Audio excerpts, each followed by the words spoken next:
Deməli, Albaniya dərsini öyrənməyə başlayırıq. Keçən dəfə Fransanın yeni dövr tarixini öyrəndik də, düzdür? Bugün isə Albaniya yeni dövr tarixini öyrənəcəyik. Bir-birinə bənzəyir əslində, çünki qonşu dövlətlər olduqları üçün Fransada baş verən bir sıra fransızlar eyni formada Almaniyada baş vermişdir. Deməli, kitabdakı paragraf 37-ci paragrafdır, Albaniya.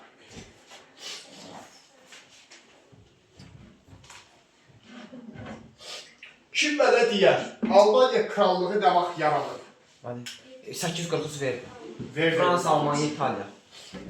Yadınıza gəlirsə, Albaniya dövləti 9-cu əsrdə bəri var idi. Amma biz demişdik, Albaniyada feodal dağınıqlığı mövcud olubdur, uşaqlar. Reformasiya dövründən. Feodal dağınıqlığı nə deməkdir? Vahid dövlət yox. Vahid dövlət yox idi Albaniyada. Albaniyada 40-a yaxın xırda dövlətlər mövcud idi. Albaniyada 40-a yaxın xırda dövlətlər mövcud idi.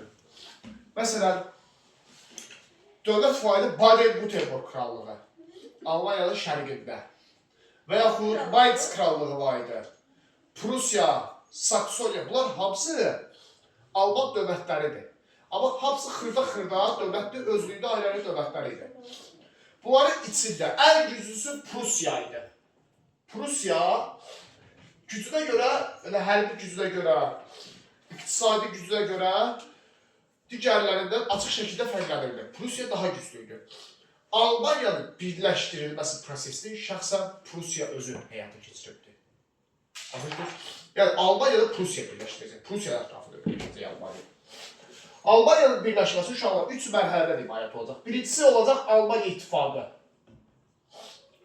Albaniya İttifaqı olacaq 1815-ci il. Viyana Kongresi. Viyana Kongresindən sonra bayaq dedik, düzdür? Almanya İmperiyası 1871. Şimali Alman İttifaqı olacaq 1866. 1866-cı ildə. Bir də Albaniya İmperiyası olacaq 1871. 1871-ci ildə. Baxın uşaqlar, yəni Albaniya böyük ərazidir. Albaniya xəritədə yerdə baxın. Düz 19-cu əsr xəritəsidir bax. Düz Fransanın şərqindədir. Düz Fransanın qonşuluğunda görürsünüz Albaniya.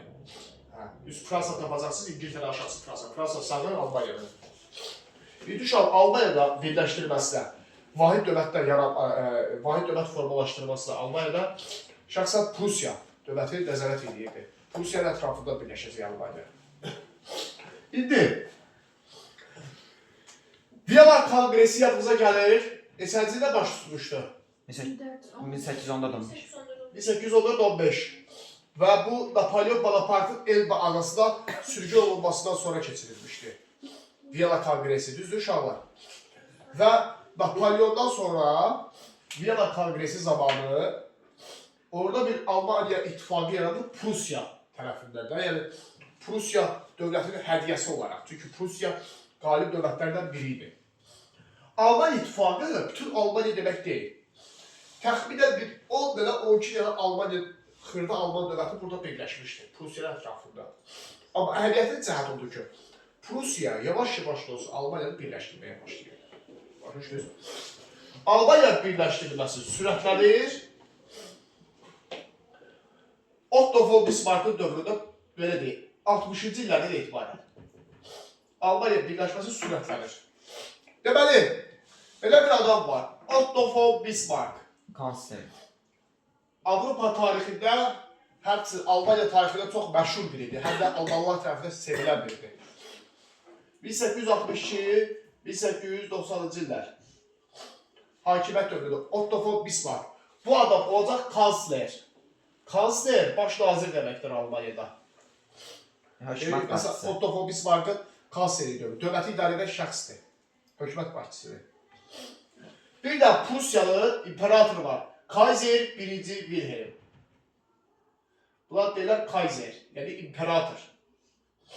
Hökümdar. Deməli uşaqlar, Prusiyalı hökümdarı Kaiser 1-ci Wilhelmdir. Baş naziri isə Otto von Bismarck'dır. 1862-ci ildə Otto von Bismarck'ı Prusiyanın baş naziri təyin edir. Wilhelm. Bax uşaqlar, Almaniya baş naziri yox ha. Keçənə düşəblər Almaniya baş naziri təyin edir. Səhv fikirdir. Almaniya yoxdur hələ. Almaniya anlayışı 1871-də olacaq. Almaniya imperiyası Versal sülhündən sonra, Frankfurt müqaviləsindən sonra deyirik də.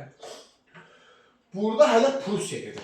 Və Otto von Bismarck Prusiya kansleri, Almaniyanın yox, hələ Almaniya deyil. 1862-ci ildə Otto von Bismarck Almaniya birləşdirilməsi prosesini həyata keçirirdi. Çünki Wilhelm bütün idarəsini vermişdi Bismarck'ın əlinə ki, yəni necə istəyirsən o formada Almaniya birləşdirilməsinə rəhbərlik edə. Bismarck başlayır Almaniya birləşdirilməsinə. İnşallah Almaniyanın 3 dənə qonşusu var ki, onun birləşməsinə müharibəsi törədir. Birincisi, Danimarka. Eşitmişsiniz belə bir dövlət.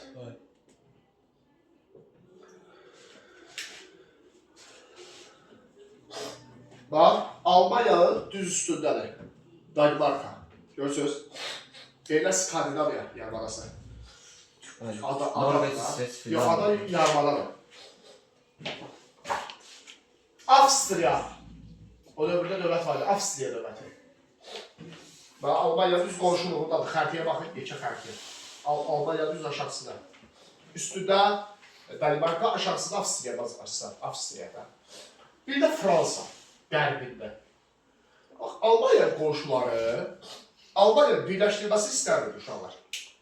Almaniya birləşdirilməsinə mali olurdular. Ona görə Otto von Bismarck Almaniyanın birləşdirilməsinə rəhbərlik edirdi. Birinci Danimarka ilə müharibə aparır. 1864-cü il Danimarka ilə müharibə. Danimarka ilə müharibə baş verir. Orada 2 dənə ərazi var. Schleswig, bir də Holstein əraziləri. Alınır, verilir Almaniyaya. Belə uşaqlar, Almaniya ilə Danimarka arasında Schleswig və Holstein əraziləri var. Ərazinin adı belədir. Burada yaşayanların böyük bir hissəsi Almandır. Əhali böyük bir hissəsi Almandır. Almaniya əraziləri əslində. Sadəcə Danimarka oranı işğal eləmişdi 18-ci əsrdən bəri. İndi Otto von Bismarck Danimarkanı məğlub edərək bu əraziləri ələ keçirir, qatır Prusiyanın tərkibinə. Başa düşdünüz? Qatır Prusiyanın tərkibinə, deməli müəyyənə qədər birləşdirilməsi başlayır Almaniya. Danimarka sıradan çıxdı. Danimarkadan sonra kimlədir sıra? Avstriya. 1866-cı ildə. Məşhur bir döyüş var, çox düşür uşaqlar. Sadova döyüşü. Fikir verin. Sadova döyüşü. Almaniya yox, uşaqlar, hələ Almaniya deyil, Prusiyadır hələ. Hərbə və yaxud aparır. Prusiya ilə Avstriya arasında baş verir. Avstriya da güclü dövlətdir, yəni imperiyadır, Avstriya imperiyası. Yenə Prusiya qalib gəlir, bu dəfə Avstriyaya qalib gəlirlər. Və artıq Avstriyada sıradan çıxır. Avstriyalılar özləri Almandırlar. Əslən, Alman bəlkə dövlət, Avstriyalılar özləridir. Prusiya kimi Avstriyada Almaniyanı birləşdirmək istəyirdi. Başa düşdünüz? Ona görə Avstriya Prusiya düşmən idilər. Çünki Avstriya məqsədi var ki, özü işğal eləsin Almaniya. Ona görə də Otto von Bismarck Sadova döyüşündə 1866-cı ildə Avstriyaya qalib gəlir. Avstriya sıradan çıxır. Fikir verin uşaqlar, Şimali Alman İttifaqı yaradır 1866-cı ildə. Başa düşdünüz? Şimali Alman İttifaqı Alman İttifaqından daha böyükdür. Çünki Şimali Alman İttifaqında Almaniya şimaldakı bütün şəhər dövlətlər var idi. Prusiya Almaniyanın birləşdirməsi daha da sürətləndirir. Düşünün ki, Şimali Alman İttifaqı bir konfederasiya idi. Yəni, xırda dövlətlərin birləşməsi idi. Prusiya birləşdirmişdi bunlar. Hətta Şimali Alman İttifaqı konstitusiyası belə var idi. 1866-cı ildə yazılıb Şimali Alman İttifaqı konstitusiyası. Amma tam birləşməyib də hələ. Çünki Cənubu da birləşdirmək lazımdır. Yerdə kim qaldı? Fransa. Fransada bilirsiniz ki, 2-ci imperiya dövrüydü bu dövr. 3-cü Bonapartın dövrü. İndi Fransada məğlub edirlər. Sedan döyüşü neçənci ildə idi? 1875. Sedan döyüşü baş verir. Görürsünüz, eyni məsələ burada da var. Prusiya ilə, amma Almaniya ilə demirəm ha. Hələ Almaniya deyil. Prusiya ilə Fransa arasında 3-cü Napolyon Bonaparte məğlub olur. Yəni Fransa məğlub olur. Bu Bu dəfə də Fransa məğlub edildi. Fransa da sıradan çıxdı. Və Sedan döyüşlər dərhal sonra dedik 1871-ci il yanvar ayında Frankfurt müqaviləsi bağlanır. Frankfurt sülhü bağlanır. Frankfurt sülhü nə olur? Almaniya imperiya ilə edilir. Nəhayət ki, Almaniyanın birləşməsi başa çatdırılır. Görürsünüz, 1871-ci il. Almaniyada vahid dövlət yaranır. Avropa ölkələrində vahid dövlət 15-ci əsrdən bəri var idi. İngiltərədə, Fransada, İspaniyada. Almaniyada gecikmişdi. Amma gec də olsa yaranır. 1871-ci ildə nəhayət ki, Almaniyada vahid dövlətin birləşdirməsi başa çatdırılır. Deməli, Danimarkada məğlub elədilər, Avstriyada məğlub elədilər, Fransa məğlub elədilər. Və bunlar hamısını bir-bir udmalarını yadda saxlamalısınız illərində. Başa düşdük? Danimarkanı birinci məğlub elədilər 1864-də. Şlezviq, Holşteyni birləşdirdilər. Avstriyanı Sadova döyüşündə məğlub edildilər. Avstriya məğlub edən kimi Şimal Almaniya ittifaqı yaradırlar. Fransa məğlub edən kimi isə Almaniya imperiyası yaradırlar. Almaniya imperiyası vahidi Almaniyadır. İndi şu an bir məsələ var. İndi də deyirəm, biraz mürəkkəb məsələlərdir. Yazılıb ki, Otto von Bismarck'ın Almaniya imperiyasında kansler olduğu dövrə aiddir. 1871-90 götürməlisiniz. Niyə? Çünki 71-ə qədər Almaniya imperiyası yox idi. Prussiyanın kansleri idi. Desə Almaniyanın rəhbəri olduğu dövr. Otto von Bismarck'ın 71-90.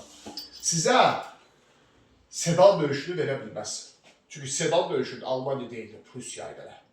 Yaxud deyə bilər, Otto von Bismarck'ın Prussiyaya rəhbərlik etdiyi dövrə aiddir. Onu da yazacaqsınız ki, 1862-71. Çünki 71-dən sonra Prussiyanın yox, Almaniya rəhbəri oldular. İmperiyası. Mahiyyətcə eyni şeydir. Başa düşdünüz? Prosto anlayışlar fərqlidir. 71-ə qədər Prussiyanın rəhbəri olub. 71-dən sonra Almaniya imperiyasının rəhbəri olub. Bir desə Otto von Bismarck'ın dövrünə aiddir. Qeyri Prussiya dövrünə, Almaniya dövrünə, qeyri Otto von Bismarck'ın dövrünə aiddir. 62-dən 90-a qədər nə varsa götürürsünüz. Desə Otto von Bismarck'ın Prussiya dövrünə aiddir. 62-71 arası Frankfurt müqaviləsinə qədər. Nə varsa götürürsünüz. Desə Otto von Bismarck'ın Almaniya dövrünə aiddir. 71-90 arası götürürsünüz. Başa düşdünüz? Almaniya imperiyası yarandı. İndi görək Almaniya imperiya dövründə nələr var? Nələr baş verir? Şu an Almaniya imperiyası yaranır. Versal sülhünün şərtləri kimdə yaranır? Şeylər Frankfurt müqaviləsi. Almaniya imperiyası yaranır. Fransa Elsisvatının ki Almaniya verir. Fransa təzminat ödəməlidir Almaniya. Fransa təzminat ödəməlidir. Və bütün bu maddələrdən sonra Almaniya çox sürətlə inkişaf etməyə başlayır inşallah. 19-cu əsrin sonlarında və 20-ci əsrin əvvəllərində Almaniya ən sürətli inkişaf edən ölkələrdən biri olur. Hətta, indi fikir ver, 20-ci əsrin əvvəlləri, yəni 1900-cü illərdə Almaniya sənaye istehsalına görə dünyada birisi neçənci yerdə olur? İkinci yerdə olur. İngiltərə ilə Fransanı geridə qoyur 20-ci əsr əvvəllərdə. Almaniya 4 idi. Əvvəl 19-cu əsrdə 1 idi. 20-də 4 idi. 20-ci əsrdə ABŞ 1, Almaniya 2, İngiltərə 3, Fransa 4. 20-ci əsr əvvəldə dünyadakı güc balansı dəyişir. 19-cu əsrdə necə demişdik? Hər şeydə Fransa 1, İngiltərə 1, Fransa 2, düzdür? Amma 20-ci əsr əvvəllərdə Amerika 1, Almaniya 2. Almaniya ABŞ-dan sonra 2-ci yerə yüksəlir. İngiltərə 3-ə düşür, Fransa 4-ə düşür 20-ci əsr əvvəllərdə. Sənaye istehsalına görə. Bax, Almaniya bu qədər sürətlə inkişaf edir 20-ci əsr əvvəllərdə. Düşünün ki, həm İngiltərə keçir, həm Fransa keçir Almaniya. Sənaye istehsalına görə. Dünyada 2-ci yerə çıxır. Avropada isə 1-ci yerə çıxır. Çünki ABŞ Avropa deyil axı. Bax, bu digər dövlətlər üçün təhdid yaratmağa başlayır. Niyə? Çünki Almaniya o qədər iqtisadi cəhətdən güclənir ki, Almaniya müstəmləkə ilə keçirmək istəyir. Amma yeni yaranmış dövlətdir, müstəmləkəsi yoxdur. İndi gəlin vəziyyətə fikir verin. Dünyanın xəritəsinə baxaq. Deməli, Almaniya yeni yaranmış bir imperiya, düzdür? Almaniya deyir ki, mən güclənmişəm 20-ci əsr əvvəlində, dünyada 2-ci yerdəyəm, ABŞ-dan sonra. Amma deyir ki, bütün müstəmləkələr İngiltərə ilə Fransanın əlindədir. Çünki İngiltərə ilə Fransa o vaxtdan güclü dövrlərində bütün müstəmləkələr ələ keçirirlər. Məsələn, gedir Afrikanın şimal-şərqinə, Misir tərəf. Sudan tərəf, Çad tərəf. Hamısı Britaniya müstəmləkələridir, İngiltərə müstəmləkələridir.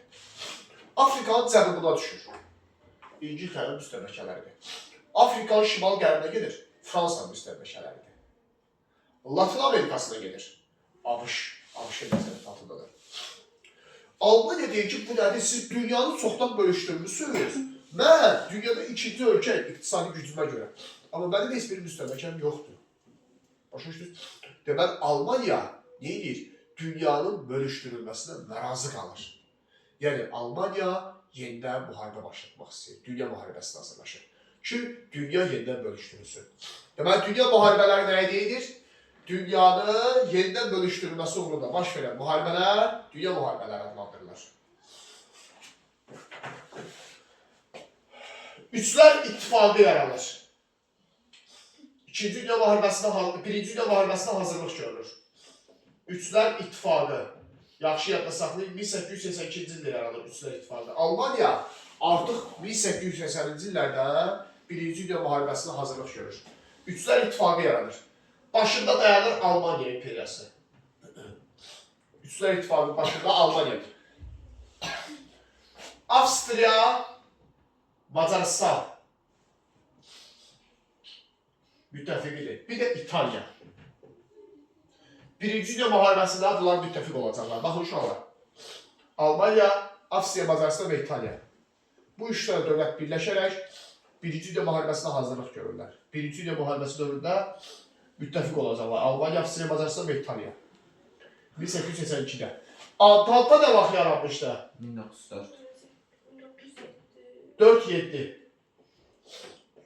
1947-də isə Antalya yaranmışdı. Antalya'da kimlər var idi? İngiltərə, Fransa, Rusiya. İngiltərə, Fransa və Rusiya. Bax, bunlar isə Antalya ittifaqında olacaqlar.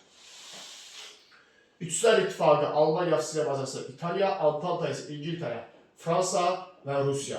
Birinci Dünya müharibəsinə hazırlıqdır bu. Birinci Dünya müharibəsində bu bloklar qarşı-qarşıya gələcək. Antalya blokunda üçlər ittifaqı, amma sayları bu qədər qalmır da artır. Müharibə başlayanda Üçlər ittifaqına Osmanlı falan qoşulur.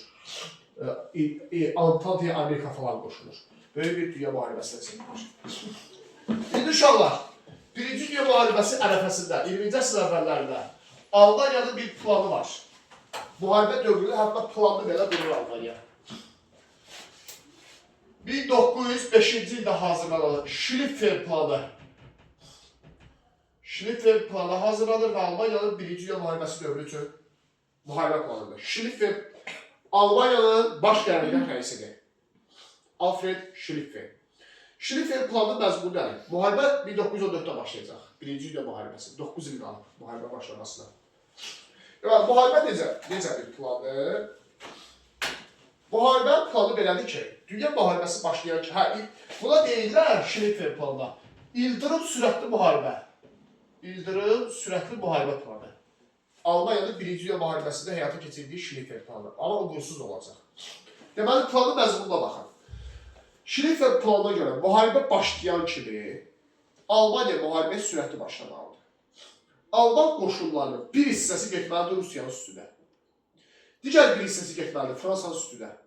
Almaniya iki cəbhədə eyni vaxtda döyüşməlidir. Həm Fransanın, həm Rusiyanın. Hər ikisi də məğlub eləməlidir eyni vaxtda. Sonra bütün qüvvələrini yığıb tək başına Britaniyaya qarşı müharibə aparmalıdır. Çünki istənilən güclü Britaniyanın dəniz dövləti olduğu üçün. Bu Almaniyanın Birinci Dünya müharibəsində planı idi. Schlieffen planı, ildırım sürətli müharibə planı deyirlər. Bir hissə Rusiyaya gedir, bir hissəsi Fransaya gedir. Hər ikisi məğlub edilməlidir eyni vaxtda. Sonra bütün qüvvələri birləşdirib İngiltərəyə yönəltməlidirlər. İngiltərə məğlub edilməlidirlər. Amma uğursuz olacaq. Bu plan baş tutmayacaq Birinci Dünya müharibəsində. Schlieffen yaxşı hesablaya bilməmişdi. Çünki Almaniya o qədər güclü olmayacaq ki, eyni vaxtda həm Rusiyanı məğlub eləsin, həm Fransanı məğlub eləsin. O qədər gücü yox idi Almaniya. Başa düşdünüz? Onun üçün Birinci Dünya müharibəsi dərsini deyəcək. Almaniyanın bu dövrdə bir planı var həmçinin. 20-ci əsr əvvəllərdə, hələ müharibədən qabaq. Buna deyirlər, dinc nüfuz etmə siyasəti. Almaniya belə bir siyasət həyata keçirməyə çalışırdı, bu var. Dinc nüfuz etmə siyasəti görəcəksiniz, yazılıb Berlin, Bağdad, Dəmir yol xətti çəkiblər. Nədir dinc nüfuz etmə? Bax, Almaniya 20-ci əsrlərdə güclənib, ikinci yerdən, düzdür, iqtisadi cəhətdən. Amma müstəmləkəsi yoxdur, işğal altında olan ərazilər yoxdur. Almaniya gəlib deyir ki, İngiltərəyə ki, mən Bağdada dəmir yol xətti çəkmək istəyirəm. İngilislər deyir, yox, olmaz, icazə vermirəm, ora mən nəzarət etmədim. Almaniya deyir, orada dünya müharibəsi başlanacaq. İngiltərə deyir, yaxşı çək. Qorxmurlar ya Almaniyadan. Prost deyirlər ki, bu müharibə başlanacaq, baxmalı güclü dövlətdir. Müharibə aparmaq var bundan, ölkələrimizin pis günə düşəcək. Yaxşı, get çək. Sonra Almaniya gəlir Fransa'nın yanına. Mənə Əlcəzairi ver, mənə Mərakişi ver. Mənim müstəmləkəm olsun. Fransa deyir, yox vermir. Deyir, onda dünya müharibəsi başlanacaq. Deyir, yaxşı sağlar götür. Onsuz da 100 dənə ərazim var, bu bir dənəsinə səhv olsun. Almaniya öz gücündən belə deyək, şantaj yolundan, təhdid yolundan istifadə edərək müstəmləkəni artırmağa çalışırdı. Buna belə dinc nüfuz edirlər. Dinc yoldan yavaş-yavaş nüfuz eləməyə çalışırdı ölkələrə. Bax, sizə bənzər şeydir. Eyni şey müasir dövrdə də var idi. Bax, Rusiya müasir tarixdə də sizə izah edəcək. 2008-də getdi Gürcüstan torpaqlarını işğal elədi. Abxaziya ilə Cənubi Osetiyanı. Onda heç kəs Gürcüstanı dəstək olmadı. Dünya dövlətlərindən ki, Rusiya da böyük dövlətdə işğal edibdir. Sonra Rusiya getdi Krımı işğal elədi 2014-də. O da səsini çıxarmadılar. Sonra 2022-də Rusiya getdi Ukrayna'da işğal eləməyə. Onda Avropa ölkələri ayrıldılar ki, bu Rusiya səssiz qalsaq birazdan gəlib bizi işğal edəcək. Bax, bənzər şeydir. Almaniyada bu yolla müstəmləkəni genişləndirir, deyir ki, nə rahat deyir. Bir də qorxudan kimi ərazi verirlər mənə. Axırda da başı verməyəcəklər, birinci ilə müharibəsi başlayacaq. Bu yolla Almaniya öz ərazilərini genişləndirməyə çalışır. Bu olur Almaniya dərsi. Çətin dərs deyil. Çox qısa, maraqlı və balaca bir dərsdir. Gələn dərsə bunu qəşəng, ideal şəkildə öyrənəcəksiniz testlərdən işləməklə bir yerdə. Gələn dərsə Rusiyaya keçəcək.